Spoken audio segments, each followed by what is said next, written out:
প্রিয় ভাইরা আমার, আল্লাহর নবী বিশ্ব নবী রাহমাতুল লিল আলামিন, তিরমিজি শরীফের 2305 নম্বর হাদিস। হযরত আবু হুরায়রা রাদিয়াল্লাহু তাআলা আনহু বলেন, একদিন নবী করিম সাল্লাল্লাহু আলাইহি ওয়াসাল্লাম বললেন, মান আখাযা আন্নি হাউলাইল কালিমাত, আমার কাছ থেকে কে এমন আছে যে আমার কাছ থেকে কিছু বাক্য গ্রহণ করবে, কিছু শব্দ গ্রহণ করবে, ফায়ামালু বিহিন্না আও ইউআল্লিমু মান ইয়ামালু বিহিন্না, আল্লাহর রাসূল বললেন, যে বাক্যগুলো নিজে আমল করবে এবং অপরকে শিক্ষা দিবে, সেও এর উপর আমল করবে। নিজে আমল করবে এবং যাকে শিক্ষা দিবে সেও অপরকে শিক্ষা দিবে এবং সেও আমল করবে। তখন হযরত আবু হুরায়রা রাদিয়াল্লাহু তাআলা আনহু বললেন, কুলতু আনা ইয়া রাসূলুল্লাহ, হে আল্লাহর রাসূল, আমি প্রস্তুত আছি, আমি গ্রহণ করব। সকলে বলুন সুবহানাল্লাহ।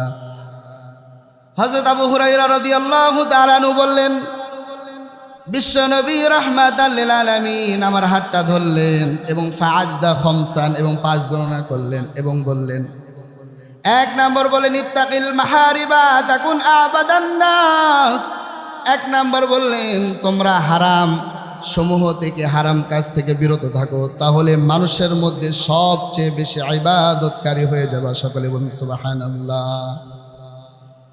2 নম্বর আল্লাহর নবী বললেন, অরদা বিমা কসামাল্লাহু লাকা তাকুন আগনান নাস।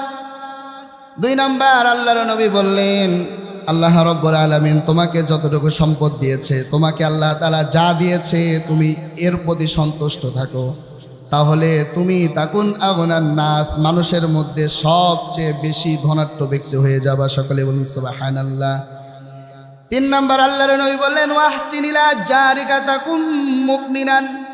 আল্লাহর নবী বললেন, 3 নম্বর উপদেশ দিলেন, তোমরা প্রতিবেশীর সাথে ভালো ব্যবহার করো। প্রতিবেশীর সাথে যখন তুমি ভালো ব্যবহার করবা, তখন তুমি মুমিন হয়ে যাবা। সকলে বলুন সুবহানাল্লাহ।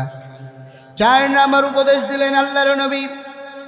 4 নম্বর উপদেশ বললেন, ওয়াহিব্বা লিন-নাসি মা তুহিব্বু লিনাফসিক তাকুন মুসলিমান। বলছেন, তুমি নিজের জন্য যা পছন্দ করো, তোমার ভাই অপর ব্যক্তির জন্য সেটাই পছন্দ করো। তুমি নিজের জন্য যেটা পছন্দ করো, তোমার ভাইয়ের জন্য সেটা পছন্দ করো, তাহলে তুমি খাঁটি মুসলমান হতে পারবা। 5 নম্বর বিশ্বনবী রাহমাতাল লিল আলামিন বললেন, ওয়ালা তুকসিরিদ দাহিকা ফাইন্না কাসরাতাদ দাহিকা তুমিতুল কলবা। তোমরা অধিক পরিমাণে হাসি ঠাট্টায় লিপ্ত থেকো না, অধিক পরিমাণে হাস্যোজ্জ্বল করো না, হাসি ঠাট্টা করো না, অধিক পরিমাণে হেসো না, অট্ট হাসি দিও না। আল্লাহর নবী বললেন, কেন তোমরা বেশি হাসবা না? কারণ বেশি হাসলে তুমিতুল কলবা, অন্তরটা মরে যায়। এই 5টি উপদেশ হযরত আবু হুরায়রা রাদিয়াল্লাহু তাআলা আনহুকে আল্লাহর নবী তার হাতটা ধরে 5টি উপদেশ দিলেন। কোনো ব্যক্তি যদি এই 5টি উপদেশ নিজের জীবনে বাস্তবায়ন করে, তাহলে সে দুনিয়াতে এবং আখেরাতে সকল কাম হয়ে যাবে, কামিয়াব হয়ে যাবে। সকলে বলুন সুবহানাল্লাহ।